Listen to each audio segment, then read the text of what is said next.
संविधान में जो सामान्य व्यक्ति हैं उनको अधिकार दिए ही गए हैं, लेकिन एक ऐसा व्यक्ति जो अपराधी है या अपराध का आरोपी है उसको भी अधिकार दिए जाते हैं। ठीक है, क्योंकि कुछ फंडामेंटल राइट्स ऐसे हैं जिनको राज्य भी नहीं समाप्त कर सकता, ऐसे ही अधिकार उनमें से अनुच्छेद 20 है। तो ये क्या लिखा हुआ है, अपराध का आरोपी। अपराधी होना और अपराध का आरोपी होना दो अलग अलग बातें हैं। देखिए, अपराधी होना और आरोपी होना दोनों ही अलग बातें हैं। आरोपी किसी को भी बनाया जा सकता है, किसी पे भी आरोप लगा के उसका अपराध का आरोपी बनाया जा सकता है, लेकिन आरोपी जो है वो अपराधी है या नहीं है, इस बात को कौन तय करेगा? इस बात को न्यायपालिका तय करती है कि ये आरोपी अपराधी है या नहीं। जब वह अपराधी हो जाता है तब उसके कुछ अधिकार खत्म हो जाते हैं, कुछ थोड़े बहुत बचते हैं, जैसे जीवन का अधिकार है, ऐसे कुछ अधिकार। ठीक है, नहीं तो जो अभी आरोपी बना हुआ है उसको भी कुछ अधिकार दिए गए हैं, जो कस्टडी में ले लिया जाता है या पुलिस के अंतर्गत जिससे पूछताछ की जाती है उसको भी अधिकार दिए गए हैं। भाई, हम किसी पर भी आरोप लगा के किसी को भी आरोपी बना सकते हैं, लेकिन क्या आरोपी हमारे कहने से वो अपराधी तो नहीं हो जाएगा ना? तो किसी को बदनाम करने के उद्देश्य से, जैसे नेताओं को इस तरीके के आरोपी बनाए जाते हैं, या कोई पर्सनैलिटी हो जो बहुत ही फेमस पर्सनैलिटी है उसको बदनाम करने के लिए आरोपी बना दिया जाता है, या किसी से अपनी पर्सनल दुश्मनी निकालने के लिए किसी पर आरोप लगा दिए जाए, इस तरीके के किसी को बदनाम करने के लिए, तो इसे कहते हैं आरोप लगाना। तो आरोपी होना और अपराधी होना दोनों अलग अलग बातें हैं। तो ये किसके अधिकार हैं? ये आरोपी के अधिकार हैं जिस पर आरोप है। तो वे क्या अधिकार हैं उसको समझते हैं। अनुच्छेद 20 में अधिकार दिए गए हैं, उसके 3 अधिकार हैं। पहला अधिकार क्या है? पहले अधिकार में बात कही गई है कि भारतीय संविधान के मूल अधिकारों वाले भाग में किसी अपराधी या किसी अपराध में बंदी व्यक्ति के लिए भी मौलिक अधिकारों का प्रावधान है।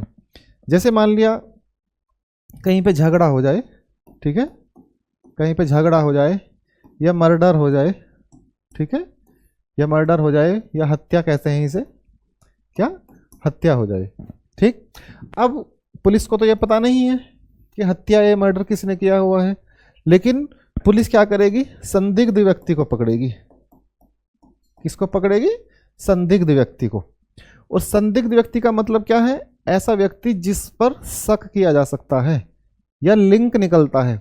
पुलिस लिंक से ही पकड़ती है और पुलिस के पास और कोई चीज़ें नहीं होती, वो लिंक बनाएगी चीज़ों का और वहाँ तक पहुँचती है अपराधी तक। ठीक है, और पुलिस भगवान नहीं होती, उसको केवल यही पता लगाना होता है कि संदिग्धता से लिंक कैसे निकले।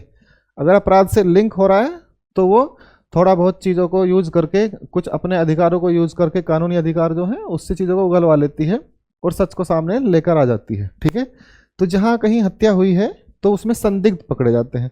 तो ये संदिग्ध जरूरी नहीं है ये अपराधी हों, ये जो संदिग्ध हैं ये जरूरी नहीं होते कि अपराधी ही हों। ये कैसे हैं? ये एक तरीके से आरोपी है कि इन पर संदेह किया जा रहा है कि ये अपराधी हो सकते हैं, लेकिन ये तय कौन करेगा ये अपराधी है या नहीं है? इसे तय करेगी न्यायपालिका। पुलिस का काम क्या है? आरोपी को पकड़कर कहाँ ले जाना? कोर्ट में, और कोर्ट उसको उसके साथ न्याय करता है। ठीक है, अब देखिए इसमें क्या बात कही गई है कि जो बंदी व्यक्ति है, बंदी व्यक्ति कौन है? वही संदिग्ध जो व्यक्ति है, उसके मौलिक अधिकारों का प्रावधान किया गया है। तो उसके क्या मौलिक अधिकार है? तो ये अधिकार दोनों को है, नागरिकों को भी और विदेशियों को भी। चाहे वो संदिग्ध व्यक्ति नागरिक हो भारत का, चाहे फिर वो किसी और देश का नागरिक हो, भारत में रहता हो, दोनों को ही ये अधिकार प्राप्त हैं। तो इसके तहत कौन कौन से अधिकार हैं? 3 अधिकार हैं। तो देखिए कौन कौन से हैं। पहला कौन सा है? ये पहला अधिकार क्या है इसको समझते हैं। किसी व्यक्ति को उस समय विद्यमान विधि के उल्लंघन के आधार पर ही दंडित किया जाएगा और दंड की मात्रा अपराध से ज़्यादा नहीं होगी उस दौरान विधि में जो उल्लेखित होगा।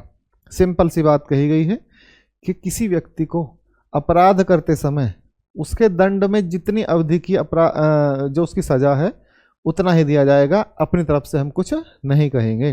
अर्थात जैसा संवैधानिक प्रक्रिया में आपकी जो आईपीसी और सीआरपीसी में जो बातें दी गई हैं, जो अपराध दिए गए हैं, अपराध की जो प्रक्रिया है, जो अपराध किया गया है उसके आधार पर जितना दंड दिया गया है उतना ही दे सकते हैं, उससे ज़्यादा नहीं दे सकते। ठीक है, तो किसी व्यक्ति को जिस समय उसने अपराध किया है उस समय जो धारा में लिखा गया है जितना अपराध की मात्रा है या दंड की जो मात्रा है उतनी ही दी जाएगी, उससे ज़्यादा नहीं दे सकते। जैसे धारा 302 जो आईपीसी की धारा है, जो आईपीसी की धारा 302 है, ठीक है, इसको अभी चेंज कर दिया गया है, उसमें हत्या के लिए है,